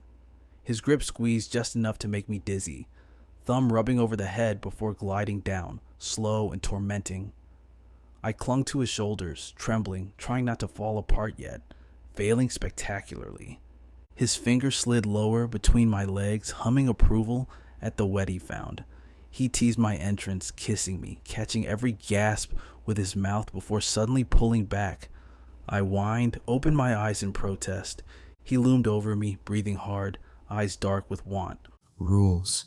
He demanded, lifting his hand to taste me, dragging his tongue over his fingers, savoring every drop. The sound I made was half embarrassment, half desperation. He waited, watching me struggle to think straight. Finally, I grabbed him by the arms and pulled him back down. Screw the rules, I breathed into his mouth. Then, right as clear as day, but don't get me pregnant till after graduation. Alex growled, all hunger, hands yanking my jeans and boxers off in one go. I kicked free, his hands and mouth on me again, working me up and up. Fuck, Alex, don't stop, I begged, my body a live wire. Please, I gasped, hips snapping helplessly into his hand. Alex, I need... He just smirked, kissing my lips. I know what you need. His hand slid down, teasing at my entrance, and when he pushed a finger in, I moaned, back arching off the sheets. More, I pleaded, clawing at his back. Please, more. He gave it, slipping another finger inside, stretching me out, his mouth kissing the sweet spot that made me see stars. I trembled there on a knife edge, and when he finally pulled out, I whined. He barely paused before lining himself up, my legs curled up over his arms, hands gripping tight as he pressed inside. That stretch, intense, overwhelming, perfect. He filled me every inch, and I loved it. God, you're tight. He groaned, thrusting in deep and slow, careful at first until my body adjusted. Then he lost himself, really letting go. He got me right up on the edge, relentless and careful all at once, stroking me in time with his hips. I shattered, coming hard, his name in my throat. Alpha, I choked out, voice breaking. He just smiled into my neck, murmuring, Perfect. So perfect. When I finally came down again, I couldn't think, couldn't talk. All I managed was his name. Alex, more, please. He sped up, hitting that spot every damn time until thinking was impossible. I tried to speak, tried to beg for more, but all that came out were gasps and choked off moans. So I gave in, tipped my head back, neck bare in submission, whispering, Please. Alex froze, heat radiating off him, eyes hot. Eric. He growled, and I swear the sound went straight through me. I was a mess, holding on tightly but clear inside. Please, I said again, soft but sure, eyes meeting his. He moaned, flipping me onto my stomach, raising my hips and plunging back in. Deeper this time, harder. Each thrust matched with a growl, my cries raw in the room. I felt his knot start to catch, stretching me more, his rhythm falling apart as he drove home, then locked us together. I would have felt the pulse of him inside me if his teeth hadn't found my neck, biting down hard, breaking skin. I saw pure white, his name on my lips as I came again and again. The last thing I heard was Alex saying, Mine. kissing the fresh bond mark as everything else faded. I woke up glued to him, his knot still inside me, legs tangled. I grinned into his chest, nuzzling closer. Safe, warm, wrapped in smoke and whiskey, his arm heavy over my waist, him barely awake beside me, and underneath the aches and the mess of the night, something new, a quiet humming under my skin, deep, certain, bonded, mated, chosen.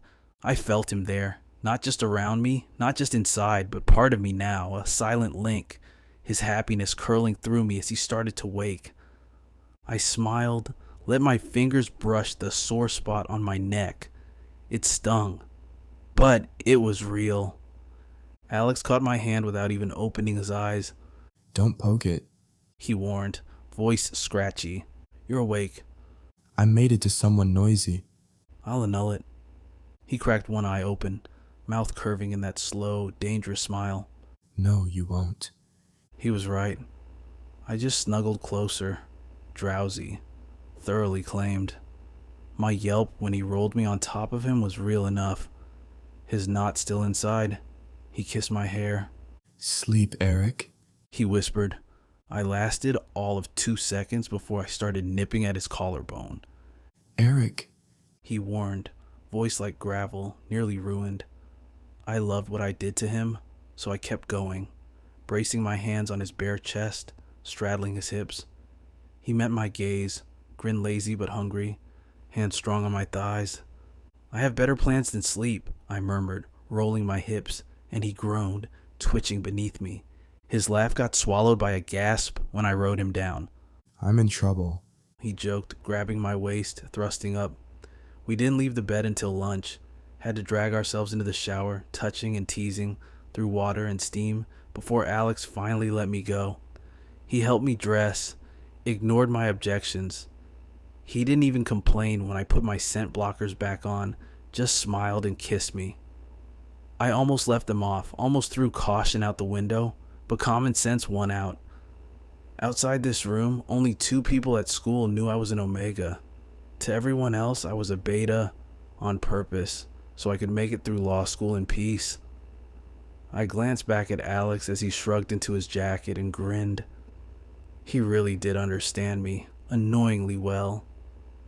Lunch was a necessity. I was still warm, loose, feeling grounded for the first time in ages. By the time we hit the cafe, I'd cussed Alex out 3 times, and he just kept reminding me it was my own damn fault, which made me sulk and him smirk. We walked in hand, phase 5 apparently. Lina and Denise already had a table, 4 coffees waiting, the place packed. Heads turned, voices dropped, phones popped up like mushrooms after rain. Wonderful, I muttered, knowing the group chat was already blowing up. You're famous. Alex teased. I've got a fork, I told him. Terrifying. We sat down. Lena was practically vibrating, pleased with herself, while Daniel looked up from his coffee, right in the middle of some story. Alex slung his arm around my chair, and I let him. Lena grinned like a wild animal. Daniel whistled. Finally got him, huh? He tossed a comment at Alex, who just smiled that smile that made women swoon and made me feel every memory of last night. Fuck, man. You've been chasing him since, what, freshman year? He went on. I blinked, looking at Alex, who glared at Denise, but he was unbothered. Oh yeah, He said, sipping her coffee. since last winter formal, he's been saying there was someone he wanted who kept running away. Alex's expression pinched. I felt it through the bond. He was annoyed, embarrassed, but happy too. Daniel lifted his cup. Looks like it worked out. I nudged closer to Alex, letting my head rest on his shoulder. No words, just the bond between us, humming contentment. The bubble shattered when Daniel practically catapulted out of his chair, pointing at me, eyes huge with shock. You're an omega. Lena shrieked, catching on half a second too late. The whole restaurant went dead quiet for a breath, then exploded.